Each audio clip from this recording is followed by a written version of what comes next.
নবম অধ্যায়ের 27 নম্বর শ্লোকে শ্রীমদ্ ভগবদ গীতায়, তুমি যা কিছু খাবে সেটা আমাকে নিবেদন করবে। কি খাবে না তা আগেই বলে দিয়েছেন, পত্রম পুষ্পম ফলম তয়ম। যা খাবে মানে সব কিছু না, ভাগাড়ের জিনিস নয়, এটা খেয়াল রাখতে হবে।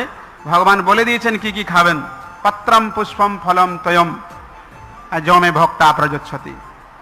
তো সেই এবং সেগুলো দিতে হবে আবার কিভাবে? পত্রম পুষ্পম ফলম তয়ম কিভাবে দিতে হবে না প্রীতি সহকারে। যেমন দুর্যোধন পত্রম পুষ্পম ফলম দিয়েছিলেন, কিন্তু সেখানে প্রীতি ছিল না, ওইখানে অহংকার ছিল, সেই জন্য ভগবান সেখানে যাননি, কোনো কিছু গ্রহণ করেননি।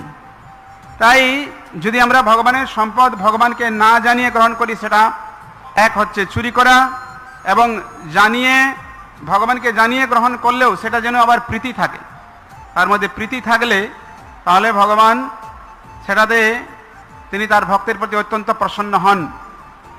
তো সাধারণত আমরা দেখতে পাচ্ছি যে ভগবানকে বাদ দিয়ে তার সম্পত্তি গ্রহণ করলে অনেক সমস্যা।